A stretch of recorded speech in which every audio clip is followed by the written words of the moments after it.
Good morning दोस्तों। आज हम लोग डीएलएड फर्स्ट सेमेस्टर का सेकेंड पेपर शिक्षण अधिगम के सिद्धांत यानी प्रिंसिपल ऑफ टीचिंग लर्निंग जो दूसरा पेपर है उसका लगभग अगर इस तरह से देखें तो ये शिक्षण अधिगम का सिद्धांत का जो शिक्षण प्रविधियां हैं यानी जो पांचवा लेसन है उसके बारे में हम लोग पढ़ेंगे। और यह जो लेसन है बड़ा ही महत्वपूर्ण लेसन है, क्योंकि अगर प्रीवियस ईयर के क्वेश्चन पेपर को आप देखेंगे तो इससे बहुत सारे क्वेश्चन पूछे गए हैं। अभी आप हम इस वीडियो को जब देखेंगे तो देखेंगे कि लगभग 40 या 42 क्वेश्चन बहुविकल्पी के पूछे गए हैं। इसी से अंदाजा लगा लीजिए कि यह लेसन इस पेपर में कितना महत्वपूर्ण है। यानी सबसे ज्यादा प्रश्न कहीं से पूछा जाता है तो शिक्षण प्रविधियों से पूछा जाता है। अब इसमें हम लोग देखेंगे बहुविकल्पी प्रश्न, अति लघु उत्तरी प्रश्न और लघु उत्तरी प्रश्न। यही होता है स्ट्रक्चर डीएलएड का कि वस्तुनिष्ठ प्रश्न पूछे जाते हैं, अति लघु उत्तरी प्रश्न पूछे जाते हैं और लघु उत्तरी प्रश्न पूछे जाते हैं। अन्य वीडियो में भी मैं ये बताने का प्रयास किया हूं, अगर आप देखेंगे तो ये मैं बताया हूं कि वस्तुनिष्ठ प्रश्न 1 नंबर का होता है, अति लघु उत्तरी प्रश्न भी 1 नंबर का होता है और लघु उत्तरी प्रश्न 2 नंबर का होता है। आइए बहुत टाइम ना लेते हुए स्टार्ट करते हैं, क्योंकि वीडियो लंबी होने वाली है। पहला प्रश्न देखते हैं कि जो पहला प्रश्न पूछा गया है 2023 में पूछा गया है। प्रश्नोत्तर प्रविधि के जनक कौन है? ये बड़ा ही इंपॉर्टेंट क्वेश्चन है और आपसे मैं बताऊं कि इतना महत्वपूर्ण प्रश्न है कि मैं कई बार, चूंकि मैं एजुकेशन का छात्र रहा हूं, कई बार ये एजुकेशन पीजीटी में भी पूछा है, कई बार ये टेट में भी पूछा है, सीटेट में भी पूछा है और हम लोग जब नेट का पेपर देते हैं तो नेट में भी कई बार इस प्रश्न को पूछा है। यहां तक कि हम लोग हायर एजुकेशन का जो पेपर देते हैं असिस्टेंट प्रोफेसर वाला, वहां भी ये प्रश्न पूछा है। तो इस पेपर की गंभीरता को समझिएगा। प्रश्नोत्तर प्रविधि के जनक कौन है? इसमें जो ऑप्शन दिया गया है सुकरात है, प्लेटो है, अरस्तु है और डीवी है। तो जो इसका सबसे अच्छा उत्तर है वो सुकरात है। प्रश्नोत्तर विधि सुकरात ने दी थी। इसमें शिक्षक प्रश्न पूछता है और विद्यार्थी उत्तर देकर सीखते हैं। यह विधि तार्किक सोच और जिज्ञासा को उत्पन्न करती है।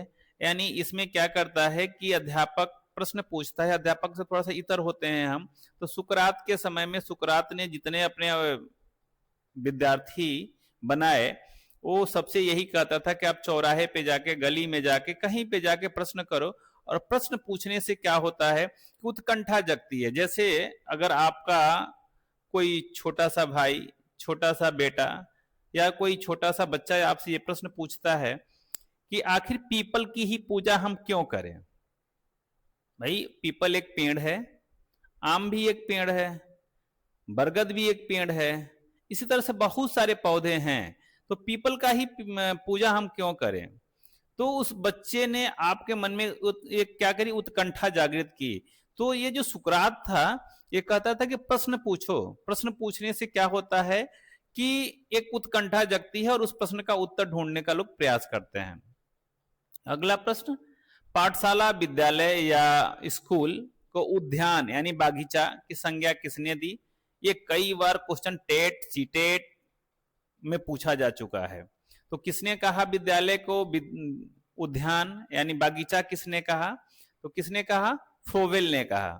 फ्रोवेल ने विद्यालय को किंडरगार्टन अर्थात बच्चों का बागीचा कहा। देखिए कई बार पूछता है कि बच्चों का बागीचा, विद्यालय को बच्चों का बागीचा किसने कहा था? तो वहां भी आप आंसर मारेंगे फ्रोवेल। अगला क्वेश्चन देखते हैं, व्याख्यान विधि में छात्र बने रहते हैं। बड़ा ही इजी क्वेश्चन है ये, अगर थोड़ा सा आप पढ़ते हैं तो व्याख्यान जो विधि होती है जिसमें जो अध्यापक केंद्रित होती है और इसमें जो बच्चा होता है वो क्या होता है, निष्क्रिय होता है, क्योंकि वो केवल सुनता है, वो श्रोता होता है उस समय, जिस समय वो व्याख्या देता है। लेकिन अगर यहीं पे हम आगे चल के बहुत सारी विधियों को पढ़ेंगे, लेकिन अगर ये प्रश्न पूछा जाता है, 2023 में पूछा भी गया है कि व्याख्यान विधि में छात्र बने रहते हैं, तो क्या बने रहते हैं? निष्क्रिय बने रहते हैं। अगला क्वेश्चन, बच्चों में कल्पना शक्ति का विकास किया जा सकता है। ये क्वेश्चन 2023 में पूछा गया है। जिस आपसे हम बात कर रहे थे, इस प्रश्न इस लेसन से सबसे ज्यादा प्रश्न पूछे जाते हैं। तो क्वेश्चन पूछ रहा है बच्चों में कल्पना शक्ति का विकास किया जा सकता है, कैसे किया जा सकता है? सामूहिक कार्य द्वारा किया जा सकता है, व्याख्यान द्वारा किया जा सकता है, कहानी द्वारा किया जा सकता है, या प्रश्नोत्तर द्वारा किया जा सकता है। तो आपको याद होगा कि जब हम लोग छोटे थे तो हम लोगों की मम्मी या दादी कहानियां सुनाती थी, या अभी भी बच्चे देखिए आपके घर में अगर छोटा बच्चा है तो सबसे ज्यादा वीडियो देखता है तो कहानी की वीडियो देखता है। उससे क्या होती है कि उसमें कल्पना शक्ति का विकास होता है। जैसे हम कहानी पूछ के और 5-6 प्रश्न पूछ लें तो बच्चा उस कहानी को बड़ा ही ध्यानमग्न होकर सुनता है और उस प्रश्न का उत्तर देने का प्रयास करता है, और मैक्सिमम बच्चे उस प्रश्न का उत्तर दे देते हैं। तो अगर कल्पना शक्ति का विकास करना है बच्चे में तो जो सबसे अच्छी जो विधि है जिसके द्वारा किया जा सकता है तो कहानी विधि है। अगला क्वेश्चन 5वां, पर्यटन विधि में छात्रों में विकास होता है। देखिए विवेकानंद सबसे ज्यादा पर्यटन विधि पे जोर दिए थे, तो पर्यटन विधि में किसका सबसे ज्यादा विकास होता है, ये भी प्रश्न 2023 में पूछा गया है। समय का सदुपयोग होता है कि मनोरंजन होता है कि बौद्धिकता बढ़ती है का विकास होता है, या निरीक्षण या अवलोकन होता है?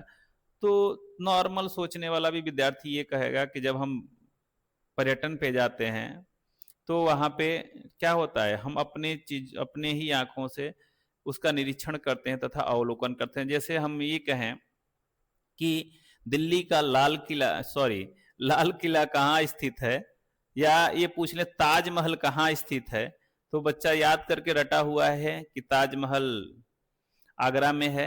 लेकिन बच्चा जैसे ही वहां जाता है उसके बारे में पढ़ ले कि ताजमहल को किसने बनवाया था, किस नदी के किनारे बना हुआ है, उसमें कितने गुंबद हैं, ये पढ़ लेता है। लेकिन जब वो जाता है तो प्रत्यक्ष रूप से देखता है तो उसको अवलोकन और निरीक्षण दोनों करता है, और ये दोनों का विकास होता है। अतः जो पर्यटन विधि से छात्रों में विकास होता है वो किसका होता है? निरीक्षण और अवलोकन का। अगला प्रश्न बड़ा ही शानदार प्रश्न, टेट और सीटेट में कई बार पूछा गया है। आप अगर टेट सीटेट के प्रीवियस ईयर पेपर को देखेंगे तो प्रोजेक्ट पद्धति के जन्मदाता कौन है? तो किलपैट्रिक महोदय हैं प्रोजेक्ट पद्धति के जन्मदाता। और इसमें क्या होता है कि विद्यार्थी जो होता है वास्तविक जीवन की समस्याओं का समाधान करके सीखता है, और यह करके सीखने पर आधारित होता है। किलपैट्रिक ने जो प्रोजेक्ट पद्धति को जन्म दिया, उसका मूल जो ध्येय था कि इसमें सबसे ज्यादा सक्रिय कौन रहेगा? लर्नर रहेगा, सीखने वाला रहेगा, और वो करके ही सीखेगा। अगला क्वेश्चन, ये भी क्वेश्चन बड़ा ही महत्वपूर्ण है। कल्पना एवं तर्क शक्ति का विकास किस शिक्षण प्रविधि से होता है? ये क्वेश्चन क्या कर रहा है? पहले क्वेश्चन से कोरिलेट कर रहा है अपने आप को, और ये क्वेश्चन पूछा गया 2022 में। मैं इस पे बात भी किया कि क्या करता था, किसका मैं नाम लिया अभी कि प्रश्नोत्तर प्रविधि के जन्मदाता कौन है, और वो अपने शिष्यों को क्या सिखाते थे कि आप क्या करोगे तो लोगों में उत्कंठा जागृत होगी। तो यहां पूछ रहे कल्पना एवं तर्क शक्ति का विकास किस शिक्षण प्रविधि में होता है? तो किस में होता है? प्रश्नोत्तर प्रविधि में। अब आप थोड़ा सा सोचिए, प्रश्नोत्तर प्रविधि के जन्मदाता कौन है? मैं पहले क्वेश्चन में बता चुका हूं। अगला देखिए आ भी गया, सुकराती प्रविधि कहते हैं। किसे कहते हैं? प्रश्नोत्तर प्रविधि को। 2022 में प्रश्न पूछा गया है, प्रश्नोत्तर प्रविधि को क्या कहते हैं? सुकराती प्रविधि भी कहते हैं, क्योंकि इसके जन्मदाता कौन है? सुकरात हैं, और सुकरात ने सबसे ज्यादा इस प्रविधि का प्रयोग किया था। अगला प्रश्न, व्याख्यान विधि में छात्र बने रहते हैं, प्रश्न पूछा गया है। क्या बने रहते हैं?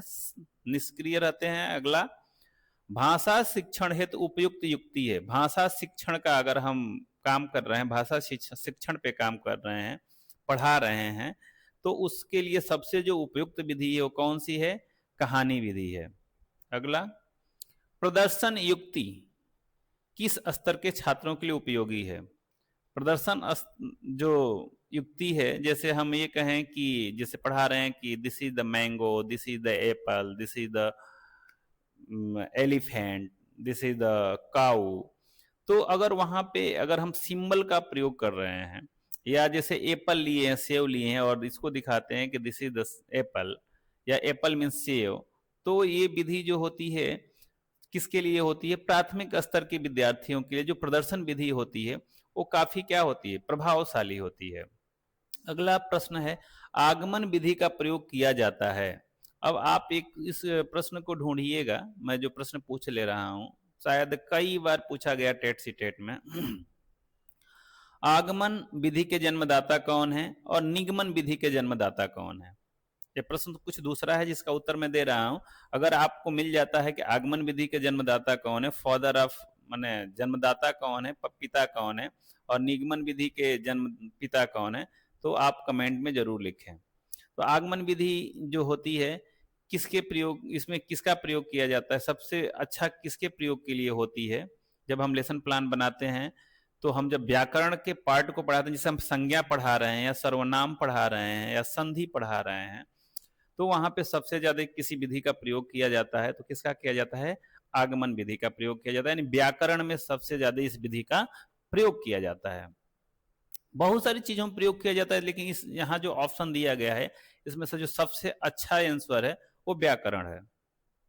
अगला प्रश्न, छात्रों को भावों एवं विचारों की अभिव्यक्ति कराने वाली प्रविधि है। माने ऐसी प्रविधि जिसमें छात्र अपनी भावनाओं को, अपने विचारों की अभिव्यक्ति कर सके, तो कौन सी प्रविधि है?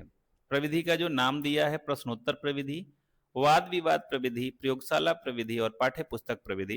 तो इसमें सबसे जो अच्छी प्रविधि है जिसमें बच्चा अपने या छात्र अपने भावनाओं को, विचारों का अभिव्यक्ति करता है, यानी एक मंच पे रखता है, तो उस विधि या प्रविधि का जो नाम है वह है वाद विवाद प्रविधि।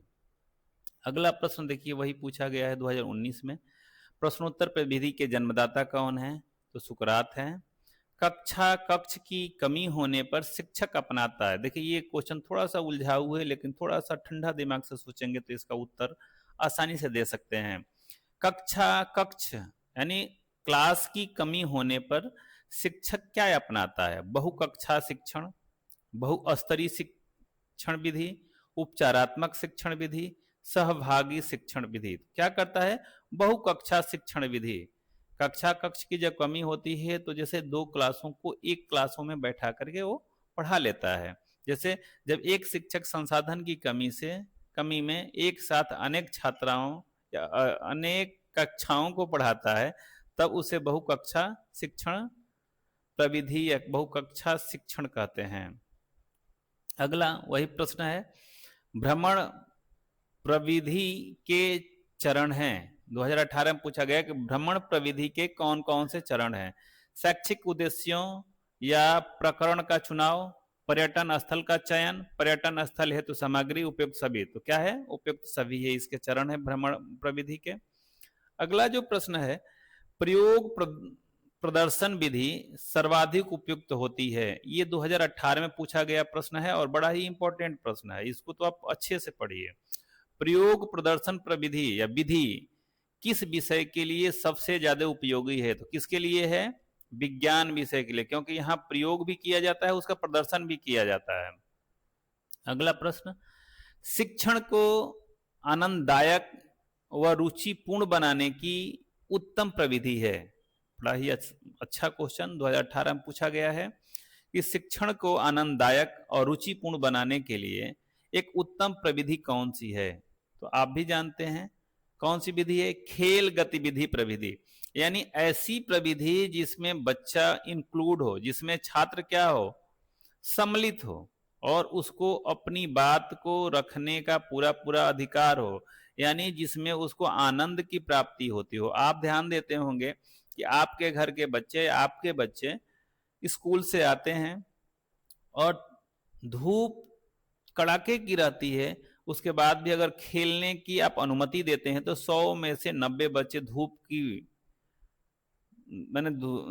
को नजरअंदाज करते हुए मैदान में खेलने चले जाते हैं। लेकिन वही बच्चा जब आता है, धूप से आता है, और आप एसी चालू करके और कहते हैं कि बेटा थोड़ा सा 2 घंटा पढ़ लो, 3 घंटा पढ़ लो, तो पढ़ने में वो उत्सुकता, वो आनंद नहीं उसमें आता है जो उसको खेलने में आता है। अतः इस प्रश्न का जो सबसे अच्छा उत्तर होगा वो होगा खेल गतिविधि या प्रविधि।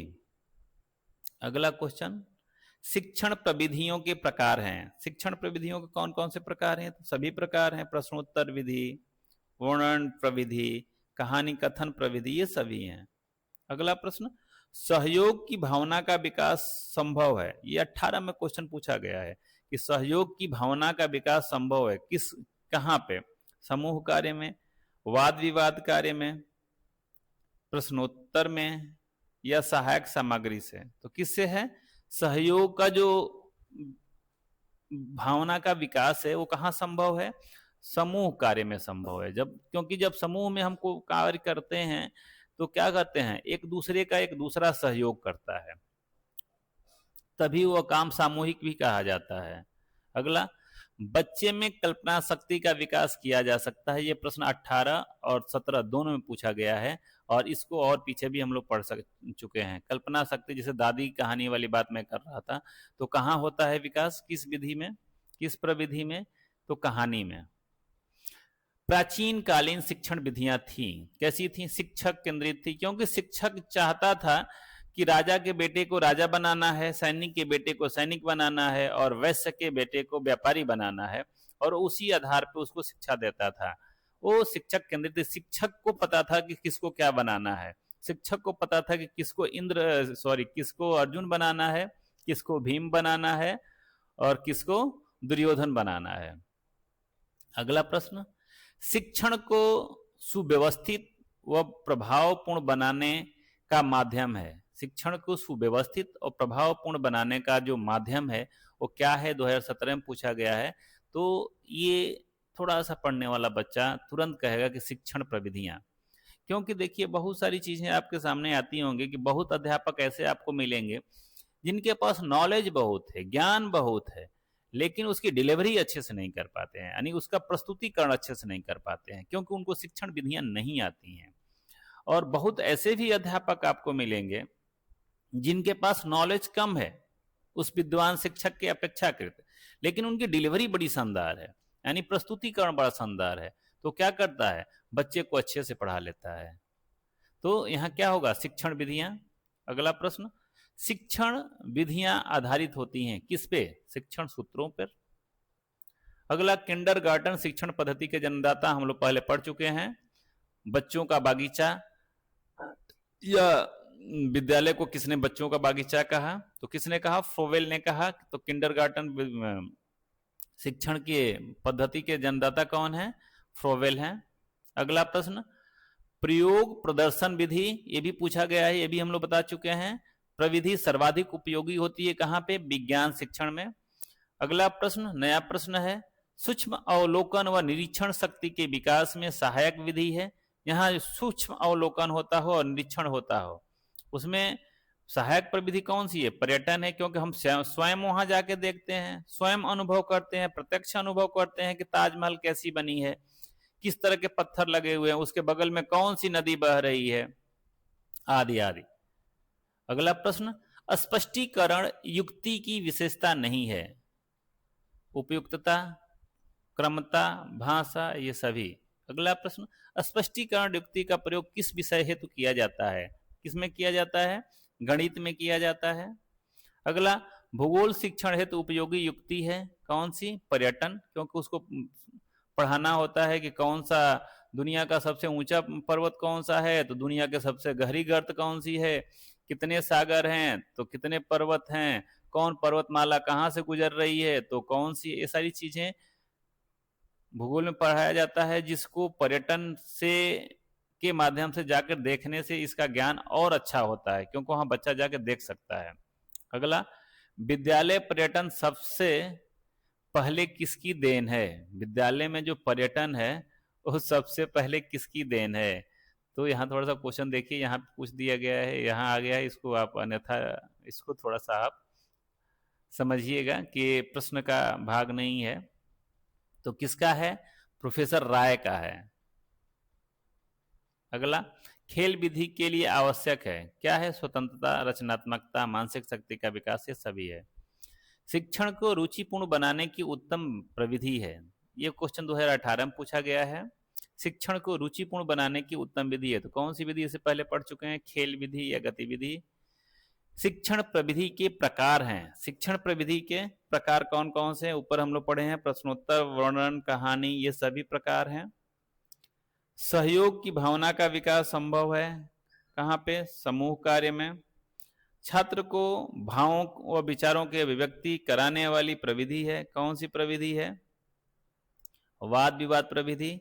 सुकरात किस प्रविधि के जन्मदाता हैं? प्रश्नोत्तर प्रविधि के जन्मदाता हैं। वाद विवाद प्रविधि कितने प्रकार की होती है? वाद प्रवाद विधि मुख्यतः दो प्रकार की होती है, कौन कौन? औपचारिक और अनौपचारिक। प्रयोग प्रदर्शन विधि सर्वाधिक उपयुक्त है किसमें? विज्ञान में। अब यहां तक तो जो हम प्रश्न पढ़े वो बहुविकल्पी प्रश्न थे जो 1 नंबर में पूछे जाते हैं।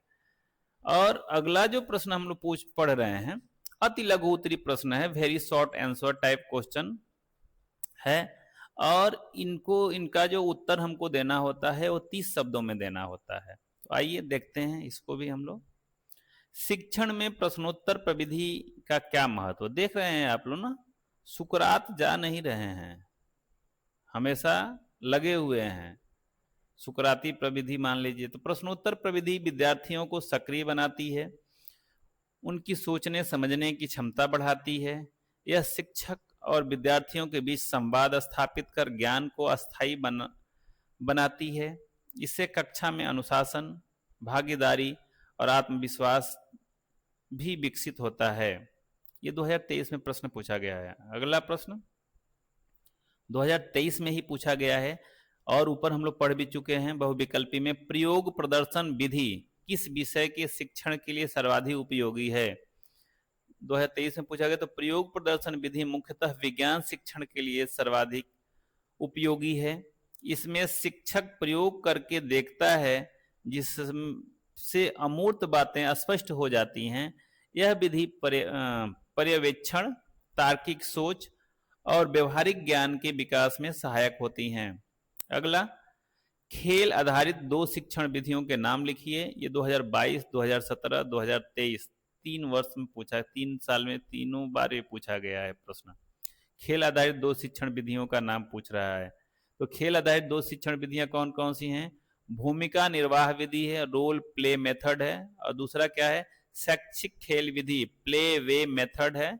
इसमें दोनों में बच्चा क्या करता है? आनंद की अनुभूति करता है तथा रुचिपूर्ण आनंददायक स्थिति में रहता है और खेल खेल में बहुत सारी चीजें सीख लेता है। अगला प्रश्न जो 2022 में पूछा गया है, पर्यटन विधि का प्रयोग किन विषयों के शिक्षण हेतु लाभदायक है?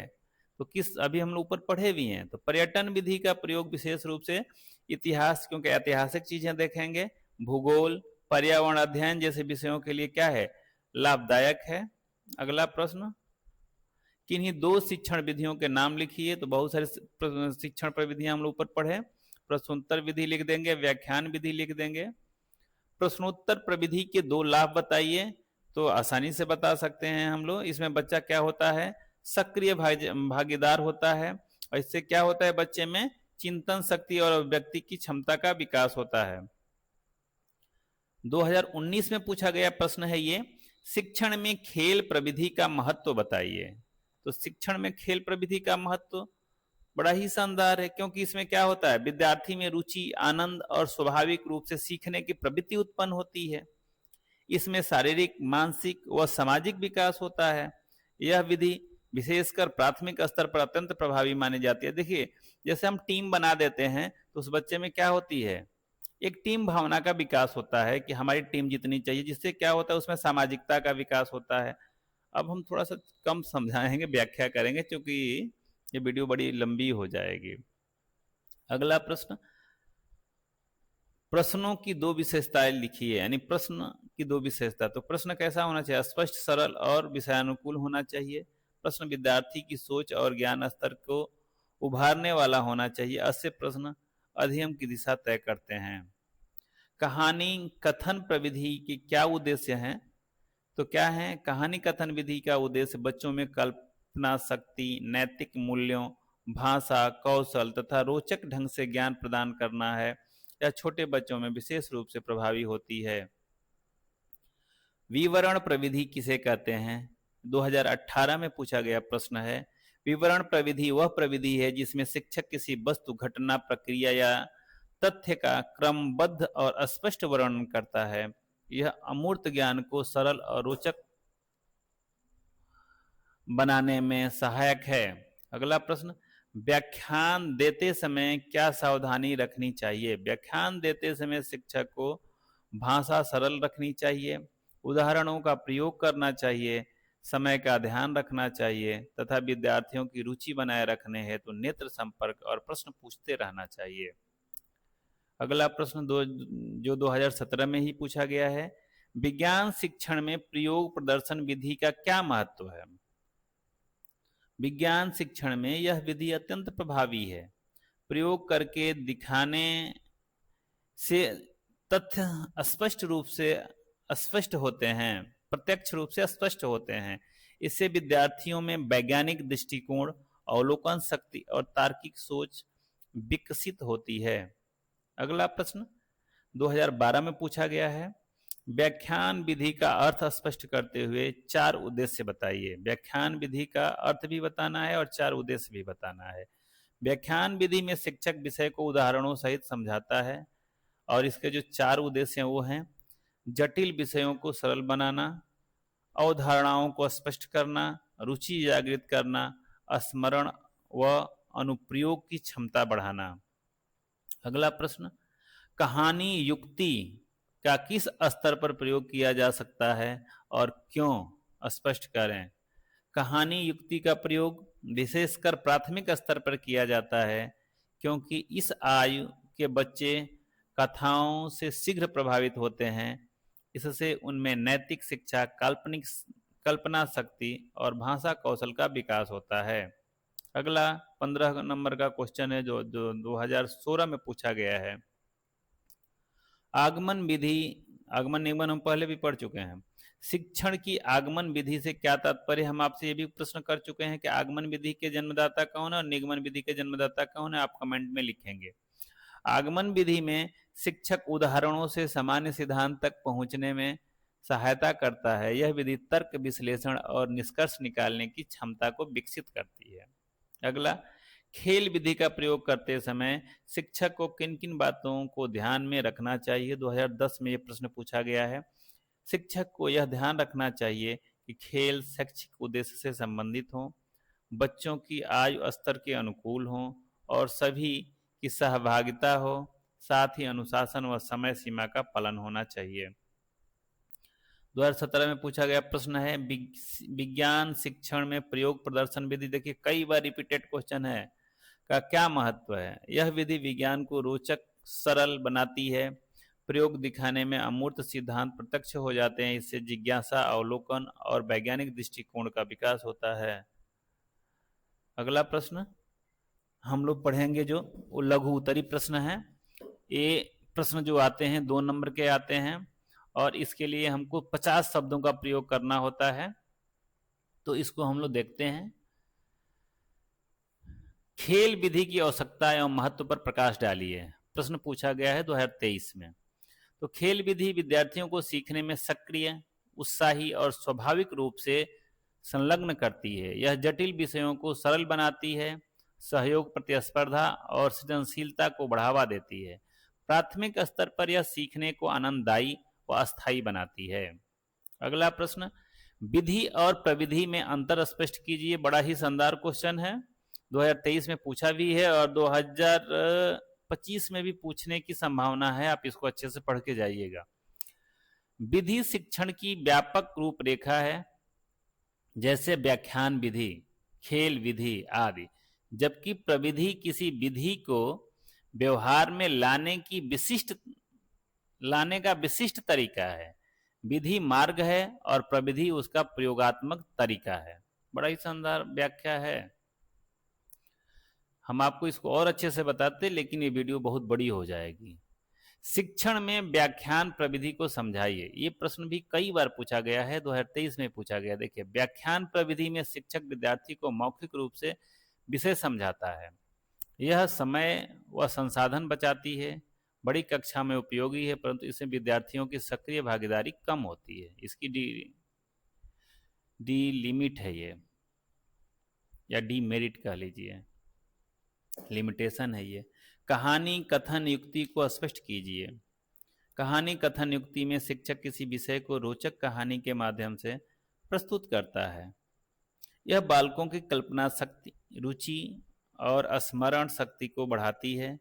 यह विशेषकर प्राथमिक स्तर के बच्चों के लिए प्रभावी होती है। अगला प्रश्न, खेल विधि पर आधारित शिक्षण पद्धति का उल्लेख कीजिए। 2018 में प्रश्न पूछा गया है। खेल विधि पर आधारित प्रमुख शिक्षण पद्धतियां जो हैं वो हैं भाषा खेल, गणितीय खेल, शैक्षिक पहेलियां, नाट्य खेल, भूमिका निर्वहन आदि। ये विद्यार्थी को सहयोगात्मक व रचनात्मक रूप से सीखने में सक्षम बनाती हैं।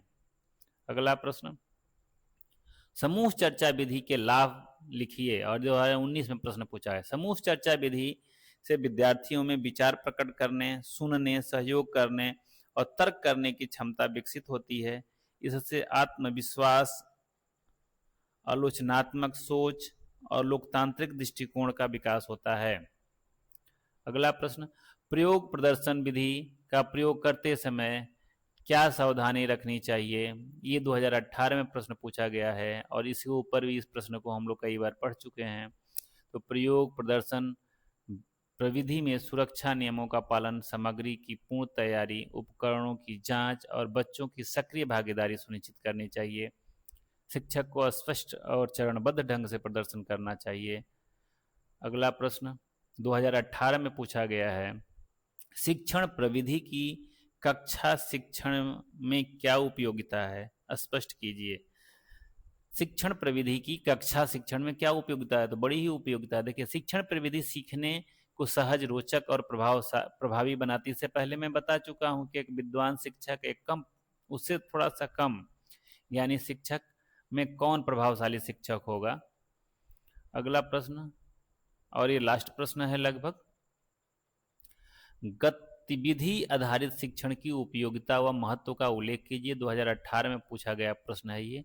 तो गतिविधि आधारित शिक्षण में विद्यार्थी स्वयं करके सीखता है। यह उसकी रुचि, अनुभव और रचनात्मकता को बढ़ाता है। इससे आत्मनिर्भरता, समस्या समाधान और व्यवहारिक ज्ञान का विकास होता है।